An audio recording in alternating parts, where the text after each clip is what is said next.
Hello guys, എന്തൊക്കെ വിശേഷങ്ങൾ? എല്ലാവർക്കും സുഖം തന്നെ അല്ലേ? ഇന്ന് എൻ്റെ ഏറ്റവും സിമ്പിളായിട്ടുള്ള ബീഫ് കറി ആയാലോ? ഞാൻ എത്രയും പെട്ടെന്ന് തയ്യാറാക്കുന്ന രീതിയാട്ടോ. 5 വലിയ ഉള്ളി എടുത്തിട്ടുണ്ട്. അത് 4 എടുക്കാറ്. ഇത് ചെറുതായി കൊണ്ട് 5 എടുത്തിട്ടുണ്ട് കേട്ടോ.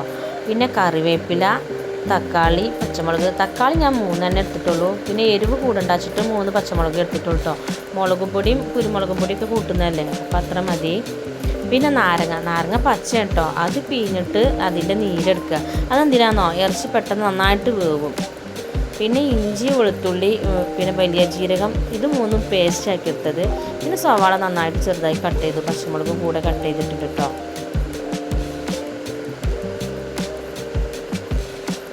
പിന്നെ തക്കാളി നന്നായിട്ട് ചെറുതായി കട്ട് ചെയ്തു. വട്ടത്തിലാട്ടോ ഞാൻ കട്ട് ചെയ്യാറ്.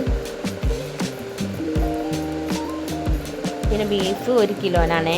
അത് നന്നായിട്ട് കഴുകിയെടുത്തിട്ട് അതിലേക്ക് മുളക് പൊടി, മഞ്ഞൾപ്പൊടി, മല്ലിപ്പൊടി, ഇത് 3 എടുക്കുക. അതുപോലെ കുരുമുളകിൻ്റെ പൊടി, പിന്നെ ഇറച്ചി മസാല ഉണ്ടല്ലോ അതും. അതെല്ലാം കൂടി ബീഫിലോട്ട് ചേർത്ത് കൊടുക്കുക.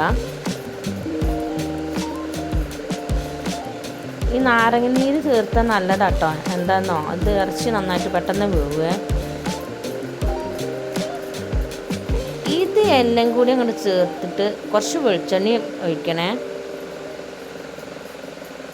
എന്നിട്ട് നന്നായിട്ട് കുഴച്ചെടുക്കുക. കുഴക്കുന്നത് മിനിമോളാട്ടോ. കണ്ടോ, മിനിമോൾ കുഴക്കണ കാര്യത്തിലോട് ഉഷാറാണേ. എന്നിട്ട് എരിയുന്നുണ്ട്, അത് നടക്കും ചെയ്യും. പിന്നെ ഒരു കുക്കർ എടുത്ത് ചൂടാക്കുക.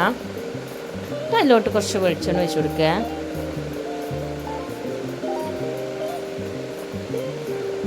വെളിച്ചെണ്ണ അങ്ങോട്ട് ഒഴിച്ചിട്ട് ചാടണ്ടേ.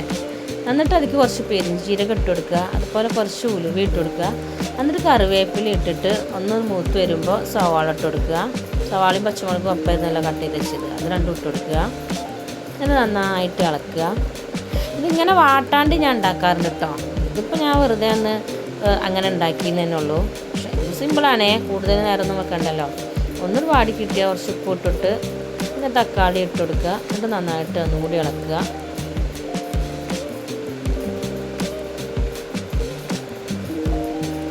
അതൊന്ന് നന്നായി ഇളക്കിയെടുത്തതിന് ശേഷമേ നമ്മൾ ബിനുമോള് നേരത്തെ കുഴച്ച് പുളിപ്പിച്ച് കിടത്തിയിരുന്നല്ലോ കുറച്ച് ബീഫ് കുട്ടന്മാരെ, ഓരോരുത്ത് അയക്കട് തട്ടി കൊടുക്കണം. അതിൻ്റെ മുമ്പ് ലേശം വെളുത്തുള്ളി ഇഞ്ചീൻ്റെ പേസ്റ്റ് ഇട്ട് കൊടുക്കട്ടോ.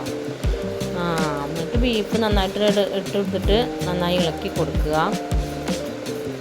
എന്നിട്ട് അടച്ചിട്ട് ഒരു 5 വിസിൽ വരെയൊക്കെ അടിക്കുക. അവനാൻ്റെ കുക്കറിനനുസരിച്ചിട്ട് കേട്ടോ.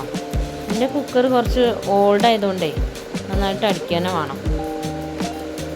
ഞാൻ ബീഫ് കറി സൂപ്പറായി റെഡി ആയിട്ടോ. ഇത്രയേ ഉള്ളൂ പണി, സിമ്പിൾ. ഇതാണ് ഞാനും എൻ്റെ കറികളും എൻ്റെ എല്ലാ പരിപാടികളും ഇങ്ങനെ എത്രയും പെട്ടെന്ന് സിമ്പിളായി കിട്ടുമോ അതാ നോക്കുക. എന്തായാലും എല്ലാവരും ഇഷ്ടപ്പെട്ടാൽ ലൈക്ക് ചെയ്യുക, ഷെയർ ചെയ്യുക. Thank you all.